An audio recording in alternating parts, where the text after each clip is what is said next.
grandfather wrote to his brother Albert Smiley in 1898 while paying the bills for the construction of this building about that clock.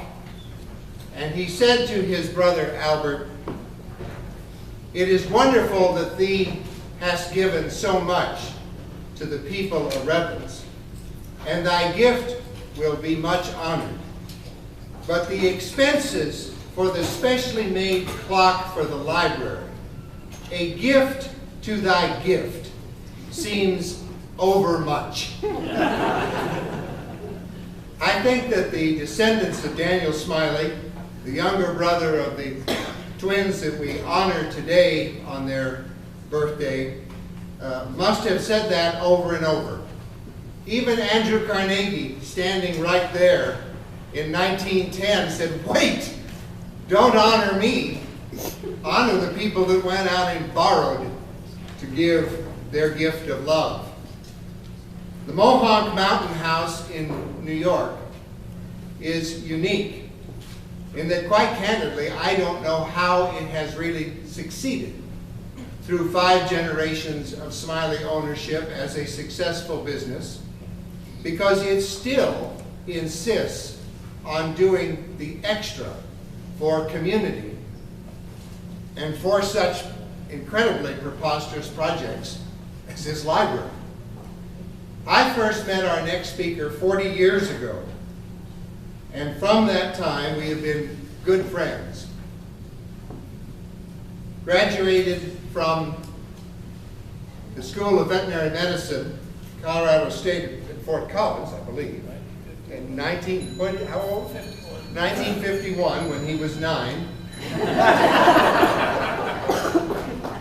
Earlier, with an educational background at, if I remember right, at Haverford and Westtown. Gerow Smiley lived for a number of years in California, but was greatly involved in the business at Mohonk. And for the better part of our relationship, I knew him both at Mohonk, but also continuing the tradition of the Smiley family as a winter resident to Redlands. He will, I think, will not be upset if I say this, next week observe his 90th birthday. Can it be? And using the stock line, he would have taken better care of himself had he but known. The truth of the matter is, it's a great honor to have him here representing the senior family of both Mohonk Mountain House, think of it, all these years later, in Redlands, California. Gerow Smiley.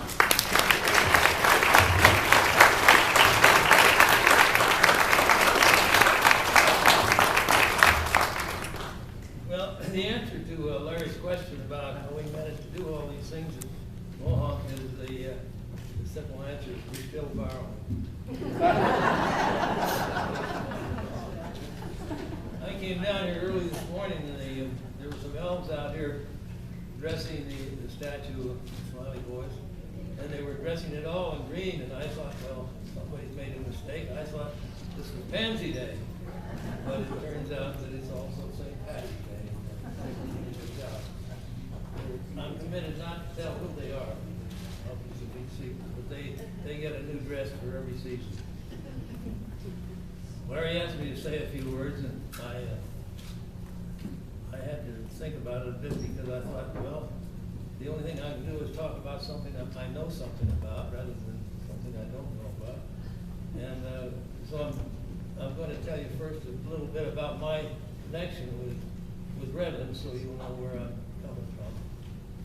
I made my first visit to Redlands in 1936 when my parents had bought a Ford station wagon, the first car they ever had.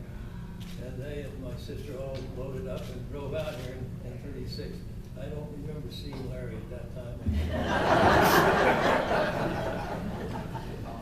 But anyway, that was my first visit. We stayed at the Wissahickon Inn, which was quite a classy place at that time.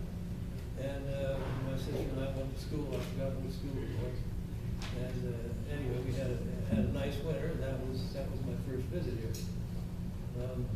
Some time elapsed, and in the war, I was stationed in San Diego with the Navy, and I made a visit or two up here then to stay with my cousin Tom Sanborn, who was the son of Ruth Sanborn, then later Drake, who still lived up on the Canyon Crest.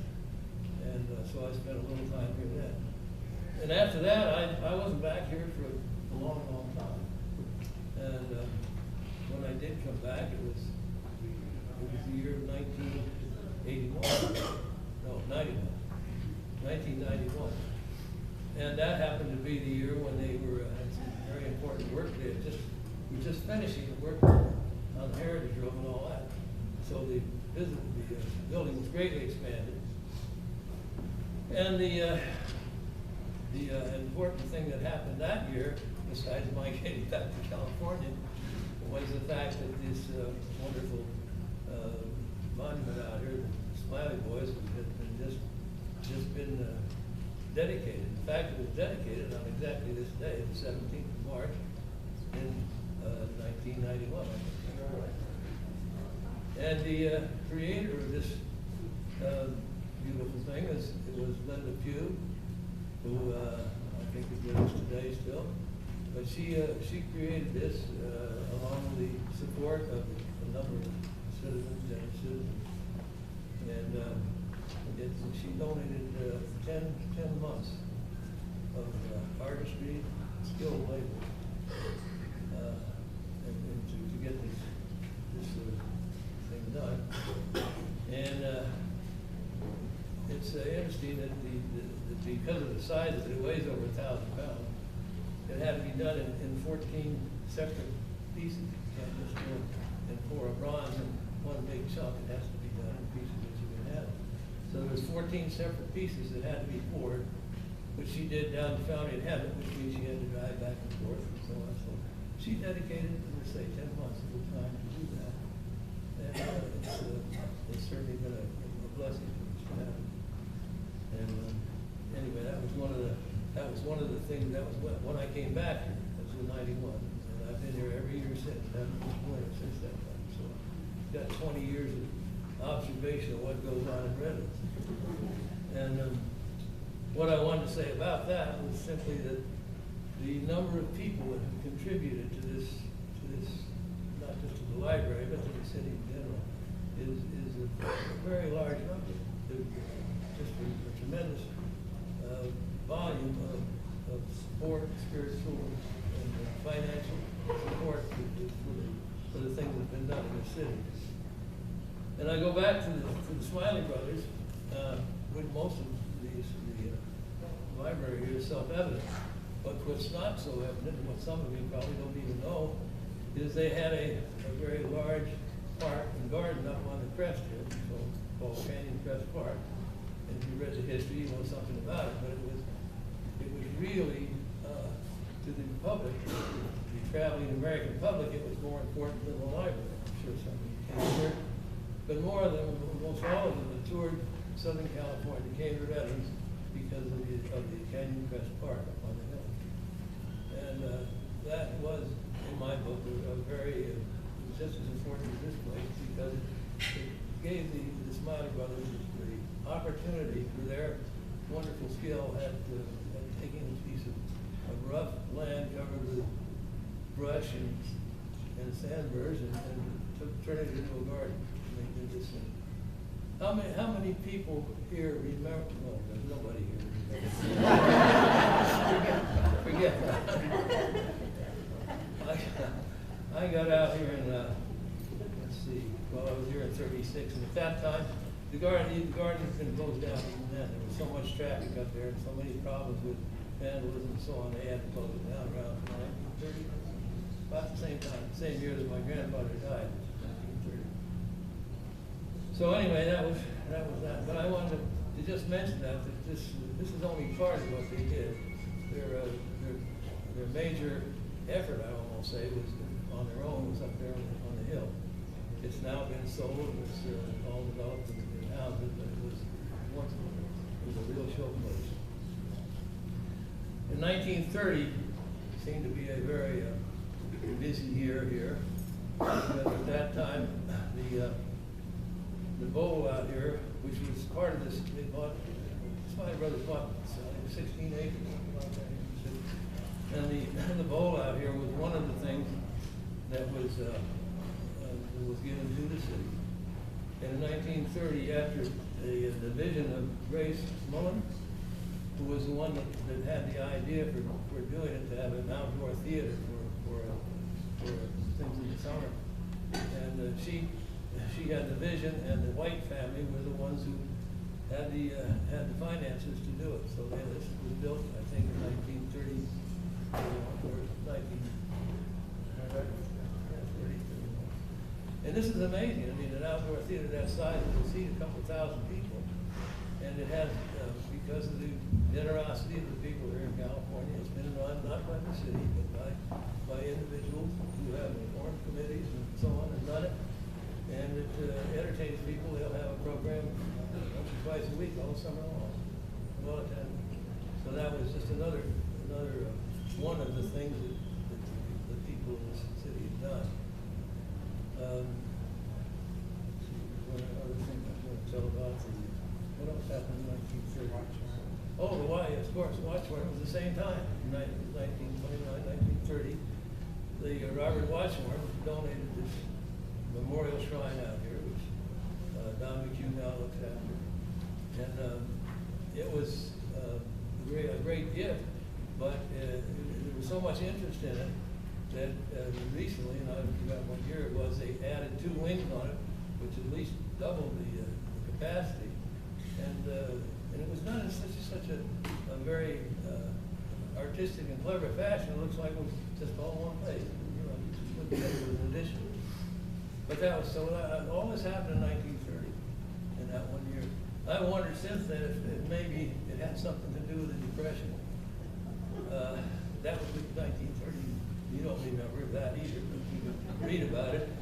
And there was a Great Depression here in this country. And I just wondered if maybe at that time these people who had wealth thought this was a good time to dispose of their assets. I don't know. But anyway, those were things that happened back there. I come on now back to a modern time when other things have been happening here. Larry told you part of it. What he didn't tell you was the fact that in I guess it was 1999, the year, was that the year you put the roof back? Yeah, the tower. He didn't mention the tower. You know, this building had a tower on it when it was built. And in 1936, they pulled it off because they thought it was the earthquake was going to take it or something. Anyway, some engineer had the right idea it had to go. So it came off in 1936, and Larry and his cohorts in 1999 decided to put it back on. And there it is now, and it cost as much to put the tower on as the whole library cost back in its time. So that was, and then after that, after the tower went back on, and just a couple of years later, I think it was 2002 or 3, they decided to restore the outside of it to its original finish, which was a brick, Moroccan brick finish. And some wise guy come along and said, "Oh, let's paint it white." That was before your time. So it got painted white. So they spent a year or so getting all the white paint off, getting it and repairing it, and putting on the whole new roof, or just a whole new roof. These things he didn't mention.